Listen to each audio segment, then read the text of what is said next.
Welcome to another exciting episode of Young Farmer. My name is Tashlin Lowe.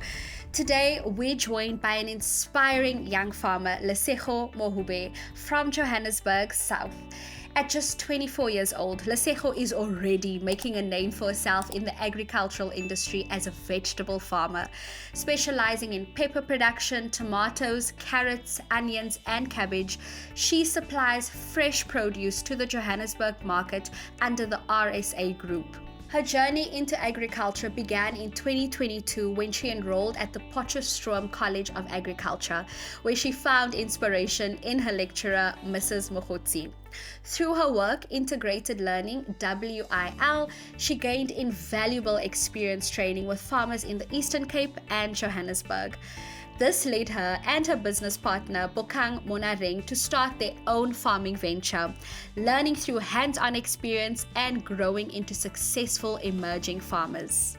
We're thrilled to have her on the podcast today to share her journey, challenges, and future plans. Lesego, welcome to the Young Farmer podcast. Thank you for having me here today. Lesego, your journey into agriculture is incredible. From studying at Potchefstroom College of Agriculture to graduating with a diploma in mixed farming, please do tell us about yourself and the backstory of your passion in farming. I'm originally from the Northwest Province, a small town called Klerksdorp. I was then taken to my grandmother. Then after that, I started my educational journey back in Klerksdorp. So I moved from Mafikeng then to Klerksdorp. So I've been a very loud person, always out there, get going.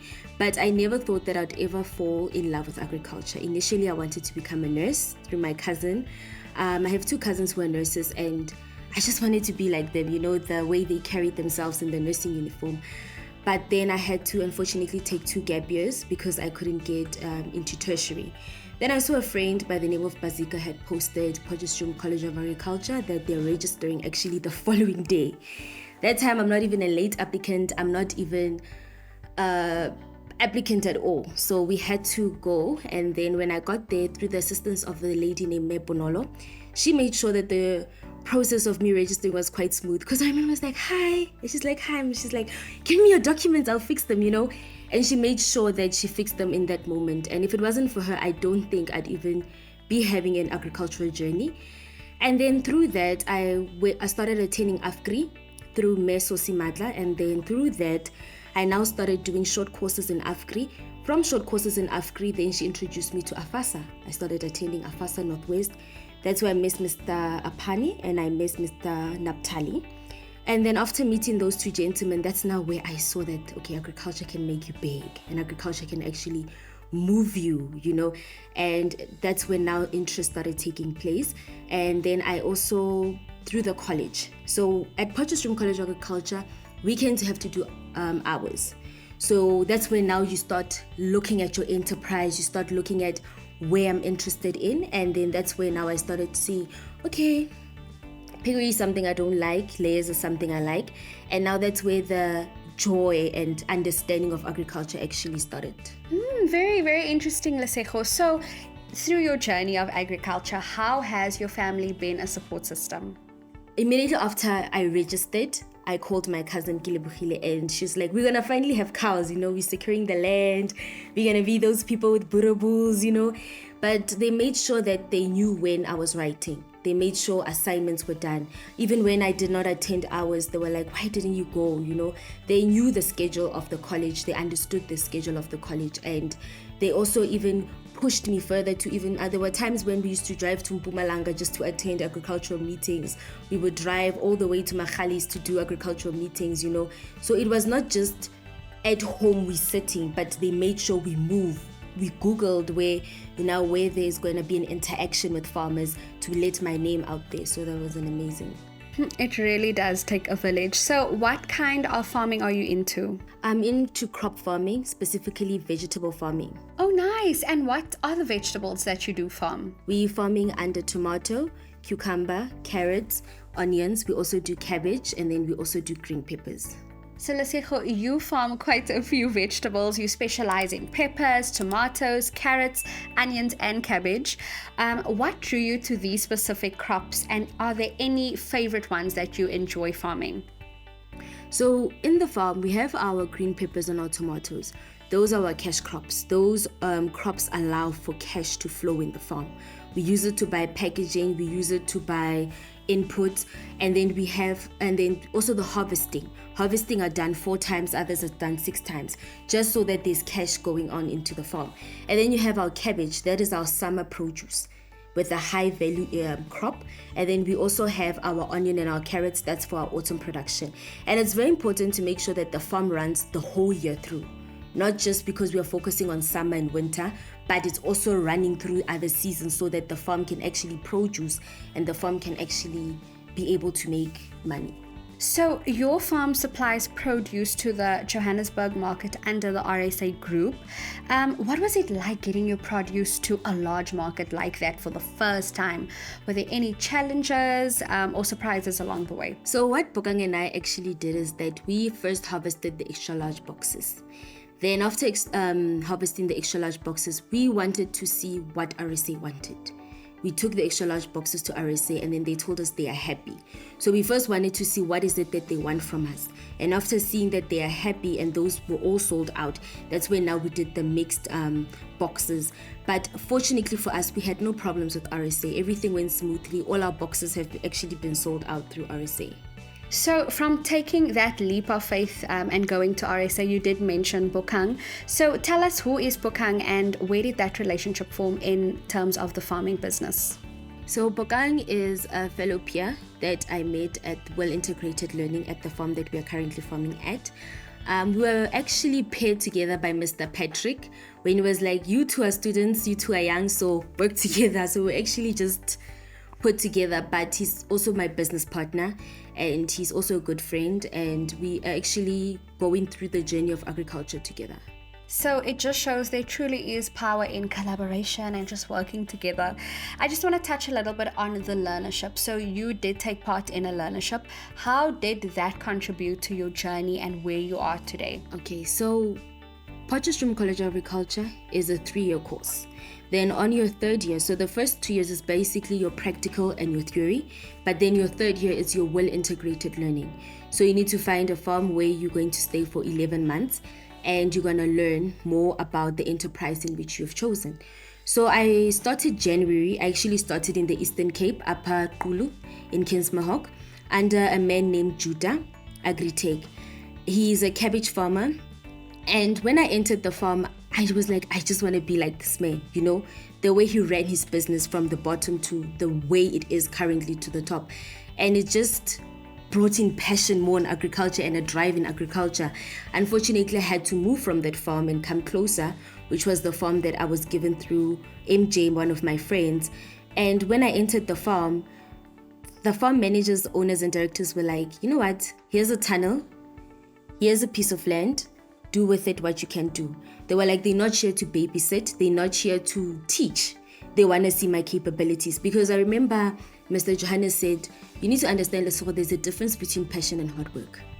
You can have passion for agriculture, you can Google agriculture, you can have posters on agriculture, but then the hard work, are you able to plow? Are you able to disc? Are you able to plant? Are you able to harvest? And then that's when now the difference came in through the well integrated learning. I was no more working for someone. I was working for myself. I was now planting to prove a point. I'm a first-time farmer also from the family. So it was also a huge milestone that, you know what, we've actually got this. And when Bokang and I met, we took charge and we made sure that the program ran smoothly to a point that we're also assisting other farmers in the area in planting and in harvesting. So you mentioned something so powerful, saying that you realized you started working for yourself and not for anyone else by planting to prove a point. What made you and Bokang decide to take the leap and start your own business instead of working for someone else? Mainly because the opportunity was there. I mean, we are producing, we're selling. So why don't we just start a business? But also the owners of the farm and the directors, they put us together. They pushed for it to take place. And it's something that I'm quite grateful to Mr. Mahola, Johannes and Patrick, that they made sure that we become the best of the best. And if it wasn't for them, I don't think even our first produce would have been a success. It's so admirable that you are willing to take the risk on your way to success. So, being part of a program that combats food security in your area, it's a significant responsibility. So, how does it feel to contribute to such an important mission, and what impact do you hope to make? It's amazing to know that you are part of combating food insecurity, but also it's very important to know that I'm not just combating food insecurity, but we are also helping with employment, because the area that we farm in, there's more females than there's males, because females are patient, they come, especially from the planting, the harvesting, and the packaging. Then the men that are there, it's usually for tractor, heavy lifting, irrigation, but we made sure that the system in the farm runs so smoothly to a point that the food that is being produced is of good quality, so that when we take it to the market, we can be proud of ourselves and say, this is what we're able to produce. And my biggest goal actually is to make sure that the people in the area that we are farming in, the community, is able to get access to vegetables first before we take them to the market. That is what we are trying to push. I know money comes first, but then we also need to be thankful to the community. We don't have theft problems. We don't have problems with disrespect. The community is there to assist us. Even sometimes when you feel like a tractor is not working, someone will come with a tractor and assist us in plowing and disking. So that would be one of my biggest goals. It's so true that charity begins at home, and it's so beautiful just to hear that the community chimes in and supports you guys, because you seldomly hear that, But through creating a balanced and inclusive workforce, it's essential for growth, and we know that. Why was this approach important, and how have you seen it benefit both the farm and the community? As I stated earlier, more women, less men. But I know sometimes someone will say women bring drama and gossips, but each and everyone knows their role, and we respect each other's roles. We don't undermine anyone's role, and I think that also brought in the ability to produce more, the ability to have an amazing produce, and the fact that there is a balance in the workforce. I mean, when you're not at work, someone is already doing your work. You don't need to be stressed at home and wondering who's going to assist you with so on. And for the farm, it became a positive impact, knowing that this farm can actually run for a day without the director being there or the manager being there. Maybe they're in meetings. So it's a good work balance that we came up with. So you have mentioned some incredible mentors like Mr. Motiba, Mr. Moholi, and even your lecturer, Mrs. Mogotsi, who made you fall in love with agriculture. What is the best piece of advice you've received from them that still guides you today? Mr. Motiba, when I entered the farm, he was like, soldier on. Forget the nails, forget everything, like soldier on. But Mr. Makola's advice that he gave me is my circle. The circle that you have, make sure it operates smoothly, because in agriculture you cannot make it alive when you're an island. Make sure that your circle, you understand each other, fix the quarrels if you have, because we need each other. Sometimes I could have a problem with you and my tractor stuck the next day. I can't approach you. That time you're just 2 kilometers away from me. I now need to drive into town to just look for a tractor. And Mrs. Mogotsi's advice was that Respect will take you very far in any industry, and conducting yourself in a well-fashionedly ordered way will also help you. Clearly, we can take that we shouldn't burn our bridges, because we can always need someone's help again. So, sound advice. Farming is full of trial and error. You've mentioned how having space to experiment helped you grow. So, can you share a moment when something didn't go as planned and you had to overcome it? So last year we bought seedlings. All of a sudden we have a water problem. The pump was stolen. And then we had to come up with an idea to use watering cans. Remember, the beds are already made, the seedlings are already here. So we used watering cans. And then later on, we had a problem with the tractor. So now we had to use manual labor, and it's also not good for the bag, But we had to do what we had to do so that we are able to have produce. Because sometimes people need to understand that you can have everything. You can have water, you can have land, you can have the capital. But are you willing to actually go and do something? What kind of support do you need as a young farmer? I don't want to lie to you. Bokang and I are so fortunate to a point that we get full support. I think our only struggle would maybe be 2 or 3 herbicides are not in the container, but we get full support. We buy our own seedlings, but chemicals and everything, we get support on that. Sorry about that. We also get support on the tractor. I mean, we don't even need to rent a tractor. We get support on irrigation. Even yesterday, we got support to a point that we got the virtual irrigation academy. They came, they installed it in the tunnel. So we get a lot of support, fortunately for us. So talk us through your land. How big is the space that you are farming on? Would you consider yourself a small-scale farmer or a large-scale farmer? So currently we are farming under 1 tunnel and then under 1 hectare. And we are taking all our produce to the market. So I would say we are commercial farmers, just that we are emerging commercial farmers, let me put it that way. All our produce is of good quality and yield, and the taste also is very good. And we also take pride in actually proud of ourselves that we have such a small amount of space, but we can actually make money out of it. I think that's the advantage of vegetable farming compared to livestock farming. So you mentioned that your goal is to expand your farm by 2 hectares this year for cabbage production. What excites you the most about this expansion, and what are your long-term dreams for your farm? So essentially, where do you see yourself in the next 5 years? Honestly speaking, the expansion is quite nerve-wracking because we've never actually farmed in a big piece of space, but it's going to be amazing. And we're also very calm because of the community we work with. The people who are behind us, they're going to make sure that this produce goes out very well. And also for the next 5 years, I hope to own a farm with 60 tunnels and 38 hectares. Tunnels would obviously be your green peppers and your tomatoes, and then outside would be your cabbage, your butternut. Yeah.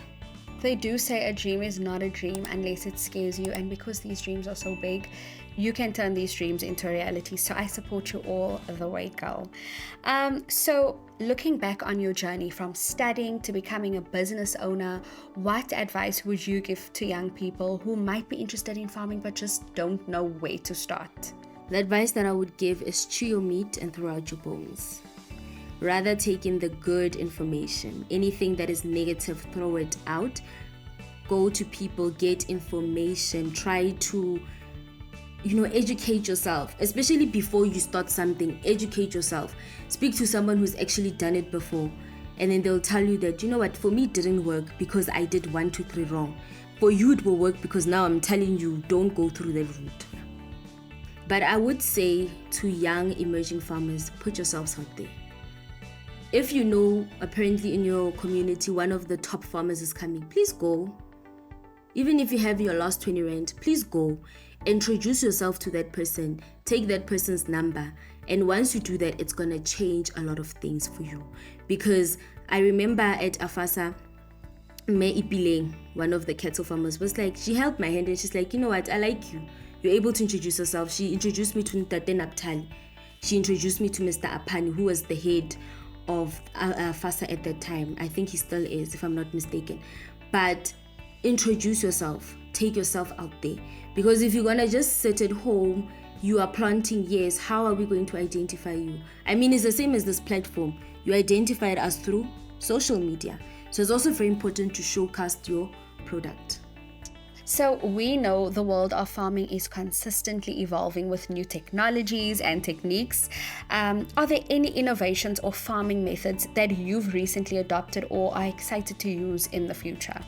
Definitely drone technology, hey? Because of the spraying, they're able to identify pests and diseases.